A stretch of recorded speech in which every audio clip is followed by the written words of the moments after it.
जैसा कि आप जानते हैं कि आज जो टॉपिक चल रहा है वो बप्पा रावल चल रहा है। वो हमने जो टॉपिक उठाया है वो आपके चैप्टर 4 के अंदर से टॉपिक उठाया है और चैप्टर 4 का नाम है आपका मुगल आक्रमण, प्रभाव और प्रताप। उसके अंदर कल हम जो पढ़ चुके थे नागवट के बारे में पढ़ चुके थे।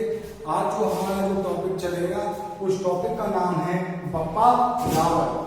अगर देखा जाए तो स्पष्ट रूप से मैं आपसे बात करना चाहूंगा, भूल वंश के वास्तविक संस्थापकों के अंदर अगर किसी शासक का नाम गिना जाएगा तो बप्पा रावल उसका गिना जाएगा। जैसा कि टॉपिक चल रहा है आपका बप्पा रावल।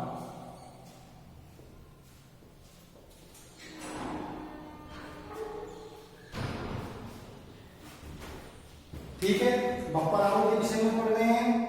बप्पा रावल को मेवाड़ के भूल वंश का वास्तविक संस्थापक के रूप में जाना जाता है।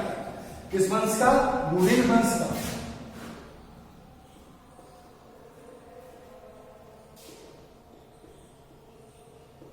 कहां के?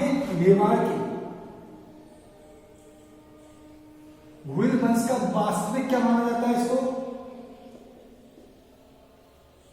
संस्थापक के रूप में बप्पा रावल को गिना जाता है। ध्यान रखिएगा, बप्पा रावल को मेवाड़ के भूल वंश का वास्तविक संस्थापक के रूप में गिना जाता है या काउंट किया जाता है या फिर हम कह सकते हैं वास्तविक संस्थापक माना जाता है।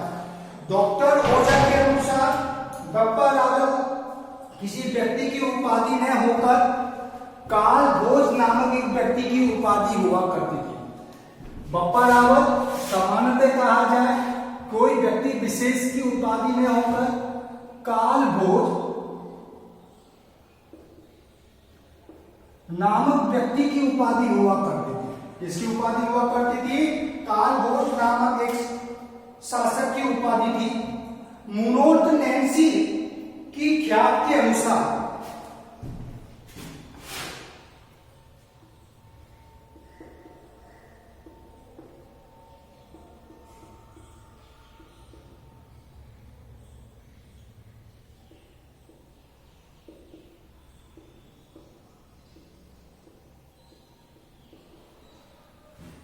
मुनोट नैन्सी की ख्यात के अनुसार बप्पा रावल यानी कि काल भोज हरित ऋषि की गायों को चराया करता था।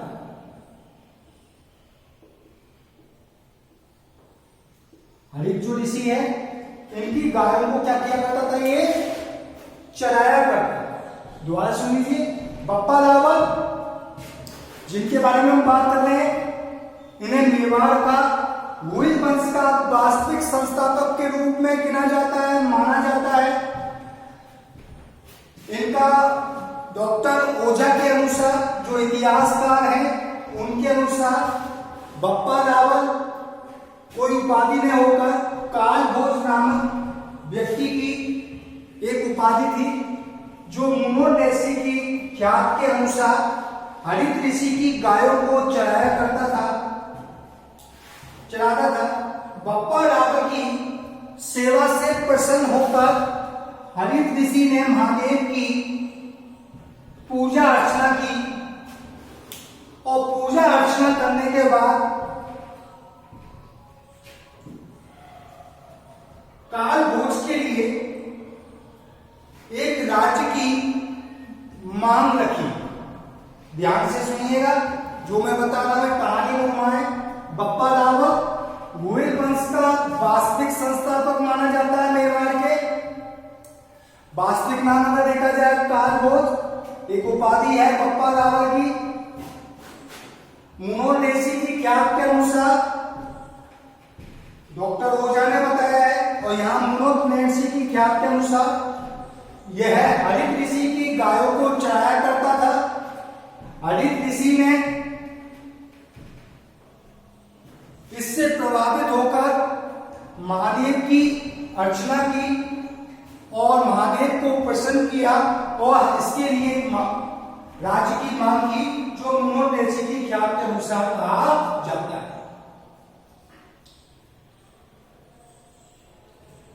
बप्पा रावल चित्तौड़ के शासक, यहां पर देखिएगा चित्तौड़ के शासक।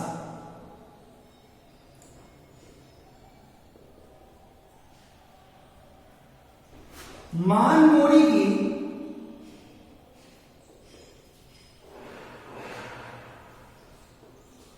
सेवा में चला जाता है। आगे देखिएगा, बप्पा रावल चित्तौड़ के शासक मानमोरी की सेवा के अंदर चला जाता है और मानमोरी की सेवा के अंदर जाने के पश्चात सेवा में चला जाता है।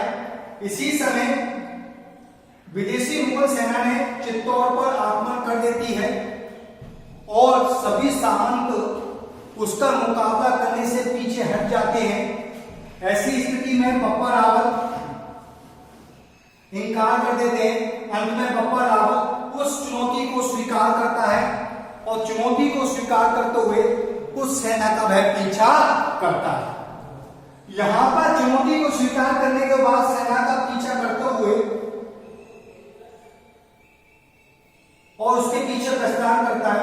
अपने अद्भुत पराक्रम के फलस्वरूप आक्रमणकारियों उसके सामने नहीं टिक पाते हैं, वह सिंध की तरफ भाग जाते हैं, लेकिन वह शत्रुओं का पीछा करता हुआ राजधानी गजनी तक पहुंच जाता है।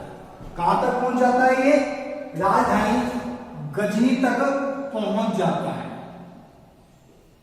ध्यान रखिएगा। इसी तरह पर चित्तौड़ पर आक्रमण होता है। आक्रमण का सामना करने से सारे चुनौती को स्वीकार कर लेते, सारे सामंत मना कर देते। बप्पा इस चुनौती को स्वीकार करने के लिए तैयार होता है।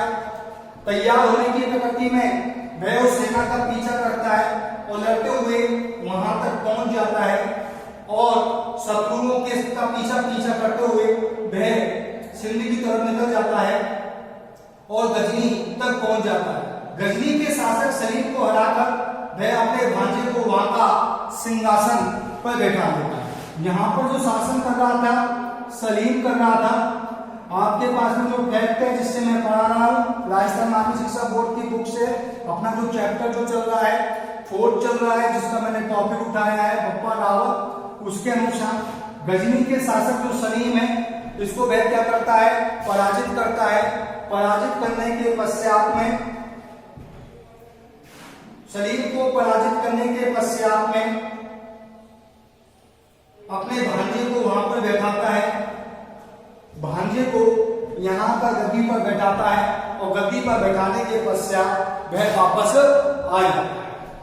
ठीक है, वापस आने के पश्चात में बात की जाए तो चित्तौड़ के राजा मान और सामंतों के बीच में क्या हो जाता है? इस समय तनाव हो जाता है। चित्तौड़ के जो राज्य शासक हैं, यहां पर आगे चित्तौड़ के जो शासक मान और सामंत के बीच में क्या हो जाता है? तनाव हो जाता है। फलस्वरूप में जो सारे सामंत हैं वो बप्पा के यहाँ जाते हैं और बप्पा से कहते हैं कि आप आगे के राजभार को संभालिए। फलस्वरूप में जो शासक हैं वो बप्पा रावल को सारे जो सामंत हैं वो विद्रोह कर देते हैं। विद्रोह के फलस्वरूप में अगर बात की जाए, विद्रोह के बाद में अगर बात की जाए तो विद्रोह को करने के फलस्वरूप सामंत इकट्ठे होकर बप्पा रावल के पास चले जाते हैं और बप्पा से कहते हैं कि आप हमारा नेतृत्व कीजिए। इसका परिणाम ये होता है कि उसको बप्पा को शासक बनाने के लिए राजी कर लिया जाता है और 734 ईस्वी में, ध्यान रखिएगा 734 ईस्वी में चित्तौड़ पर आक्रमण किया जाता है। 734 ईस्वी में जब चित्तौड़ पर आक्रमण किया जाता है तो उस समय थोड़ी परिस्थितियां चित्तौड़ पर आक्रमण किया जाता है जिसके अंतर्गत कहा जाता है कि चित्तौड़ पर अधिकारित बप्पा रावल के द्वारा क्या कर लिया गया है? अधिकार कर लिया गया। किसके द्वारा अधिकार कर लिया गया? बप्पा रावल के द्वारा अधिकार कर लिया गया। चित्तौड़ पर अधिकार करने के पश्चात में बप्पा रावल के द्वारा 3 उपाधियों को धारण किया गया। कितनी उपाधियों को धारण किया गया? तीन उपाधियों को धारण किया गया। ध्यान रखिएगा, पहला है हिंदू सूर्य, राजगुरु और चकवे।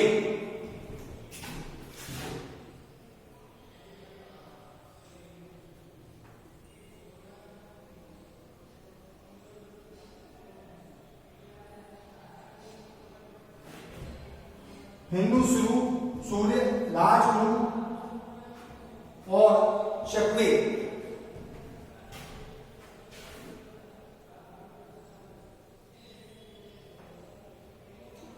ये बप्पा रावल की तीन उपाधियां हैं।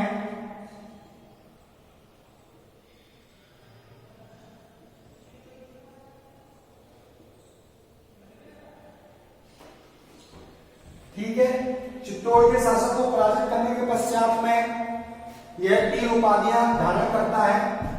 पहली उपाधि का नाम है हिंदू सूर्य, दूसरा है राजगुरु और तीसरा चकवे की उपाधि धारण करता है।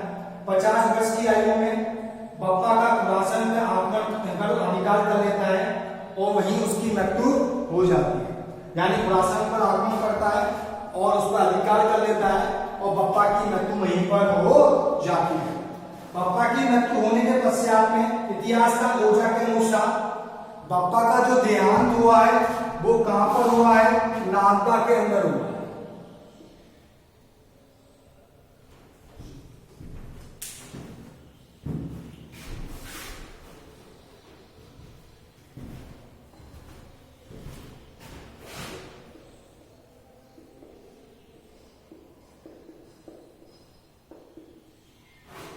बप्पा का देहांत कहां हुआ है? नागदा में हुआ है, जो कि कौन बोलते हैं? इतिहास का ओझा के अनुसार वहीं पर ही उनकी समाधि स्थल है, जो बप्पा रावल के नाम से प्रसिद्ध है। यहीं पे इसका क्या है? समाधि स्थल है, जो बप्पा रावल के नाम से प्रसिद्ध है। दोबारा से एक बार फिर रिवीजन कर लीजिए, आपको मैं रिवीजन करा देता हूं। बप्पा रावल मेवाड़ के गोविंद वंश का वास्तविक संस्थापकों के अंदर से इसका नाम गिना जाता है, संस्थापक माना जाता है। बप्पा रावल के किसी व्यक्ति का नाम नहीं होकर कालभोज नाम एक व्यक्ति की उपाधि थी। डॉक्टर ओझा के अनुसार और मुनोलेसी की ख्याल के अनुसार अगर बात की जाए तो यह हरित ऋषि की गायों को चराया करता था। गायों को चराने के फलस्वरूप में हरित ऋषि इससे प्रभावित हुए। प्रभावित होने के बाद इन्होंने ईश्वर की, महादेव की आराधना करी, पूजा अर्चना की और उनसे बप्पा के लिए एक राज्य की मांग की। तत्पश्चात में बप्पा चित्तौड़ की सेवा में चला जाता है और चित्तौड़ की सेवा में चित्तौड़ के शासक मानमोरी की सेवा में चला जाता है, जहां पर विदेशी आक्रमण होता है। इस विदेशी आक्रमण के अंदर सभी 100 सामंत थे, उन्होंने लड़ने पीछे हट जाते हैं, वो लड़ने से मना कर देते हैं। बप्पा हिम्मत करता है और उनका पीछा करते हुए सिंध तक, उनका पीछा करते हुए गजनी तक पहुंच जाता है। गजनी में जाकर वहां के जो शासक है सैनिक को पराजित करता है और अपने भांजे को वहां पर गद्दी पर बैठाता है। तत्पश्चात में कुछ समय पश्चात में परिवर्तन होता है। जो सामंत थे और राजा चित्तौड़ का जो शासक है, इनके अंदर परस्पर विवाद चल रहा होता है, तनाव होता है। तनाव के फलस्वरूप में ये सभी सामंत इकट्ठा होकर कहां जाते हैं? बप्पा के पास जाते हैं। बप्पा के पास जाने के बाद बप्पा से अनुनय विनय करते हैं कि आप शासन को संभालिए। फलस्वरूप में बप्पा तैयार हो जाते हैं। बप्पा रावल 734 के अंदर ईस्वी में यह चित्तौड़ पर आक्रमण करते हैं डॉक्टर ओझा के अनुसार, और आक्रमण करने के पश्चात मेवाड़ पर अपना अधिकार स्थापित कर लेते हैं। फलस्वरूप में मेवाड़ पर अधिकार करने के पश्चात में यहीं पर ही इनके द्वारा 3 उपाधियों को धारण किया जाता है। हिंदू सूर्य, चकवे और राजगुरु, तीनों उपाधियों को धारण किया जाता है। कहा जाता है कि 50 वर्ष की आयु में इन्होंने खुरासान पर आक्रमण किया। खुरासान पर आक्रमण करने के पश्चात में बप्पा रावल, जब कहा जाता है यहीं पर मृत्यु हो गई, लेकिन डॉक्टर इतिहासकार हैं उनके अनुसार कहा जाता है कि इनकी मृत्यु नागदा में हुई थी और यहीं पे इनका समाधि स्थल बना हुआ है जिसको बप्पा रावल के नाम से प्रसिद्ध है। यहां तक हमने आपको पढ़ लिया था, यहां तक मैंने आपको रिवीजन करा दिया है। बप्पा रावल ने अपने पूर्वजों की भांति प्रसिद्ध सोने के सिक्कों का प्रचलन किया। कटिवा तथा बेवा का प्रतीक था। 115 ग्राम के उसके सिक्के दोनों तरफ अगर देखा जाए कामधेनु, बछड़ा, शिवलिंग, नंदी आदि उसके सिक्कों के ऊपर नंदी दंडवत करता हुआ पुरुष, नदी, मछली, त्रिशूल आदि का अंकन है। इतिहासकार सीडी बेयर ने इनकी तुलना चार्ल्स मार्टिन से की है। ध्यान रखिए, इतिहासकार सीडी बेयर ने इनकी जो तुलना है बप्पा रावल की चार्ल्स मार्टिन से की है।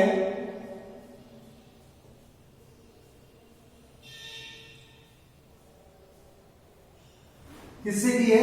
चार्ल्स मार्टिन से की है। पहली चीज मैं आपको बता दूं, इनके द्वारा 115 ग्राम के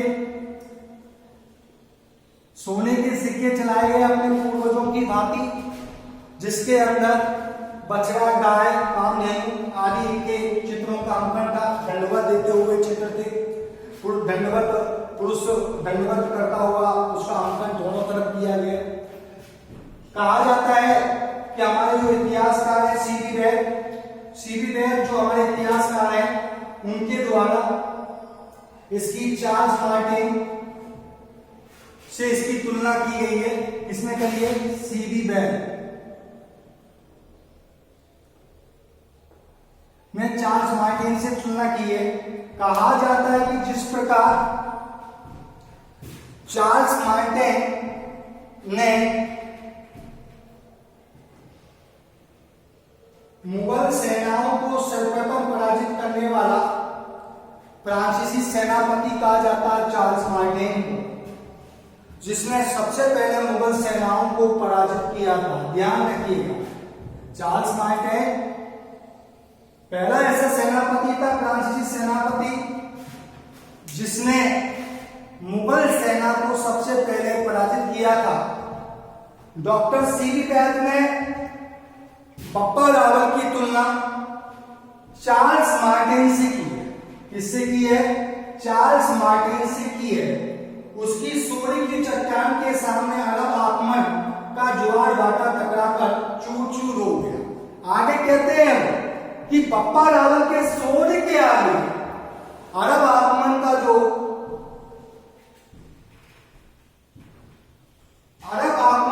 ज्वार भाटा था वो भी टकराकर चूर चूर हो गया था। फलस्वरूप में अगर कहा जाए तो हम स्पष्ट तौर से कह सकते हैं कि उसने कंधार, कश्मीर, ईरान, इराक और पश्चिमी शासकों को पराजित कर उनके साथ अपने संबंध स्थापित किए। और बप्पा ने अपने सैन्य ठिकाने के कारण, बप्पा का अगर सैन्य ठिकाना पाकिस्तान में होने के कारण वहां के एक शहर का नाम रावलपिंडी पड़ा। क्या पड़ा? रावलपिंडी पड़ा।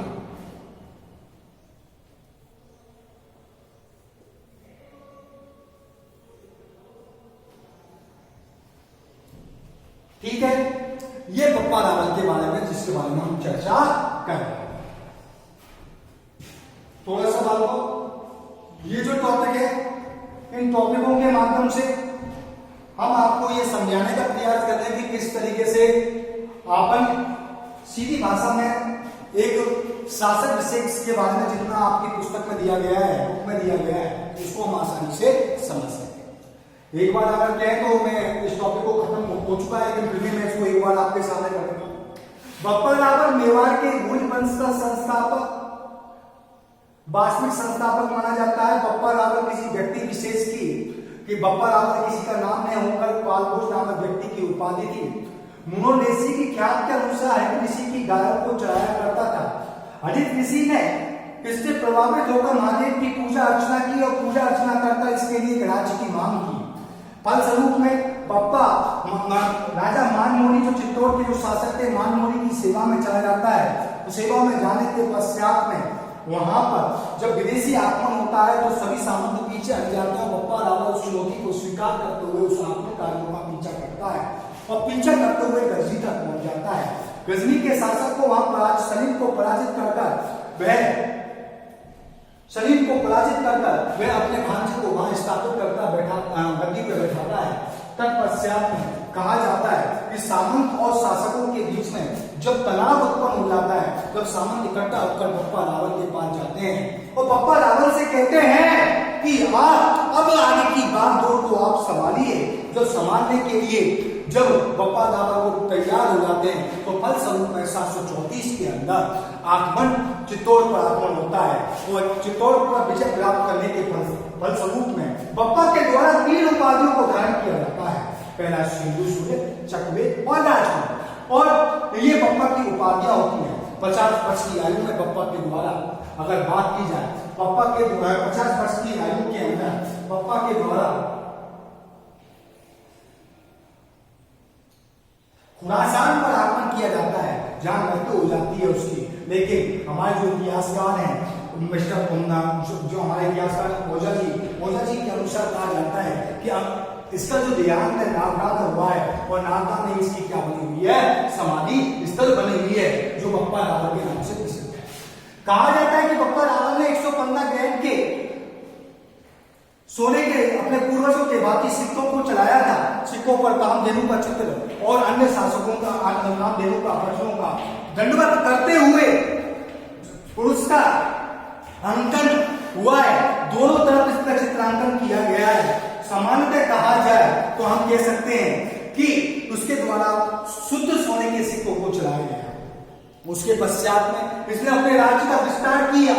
सीधी बैग ने बप्पा रावल की उपलब्धियों से प्रसन्न होते हुए बप्पा रावल के बारे में पढ़ते हुए उन्होंने सीधी बैग ने बताया है कि बप्पा रावल की तुलना चार्ल्स मार्टिन से की है।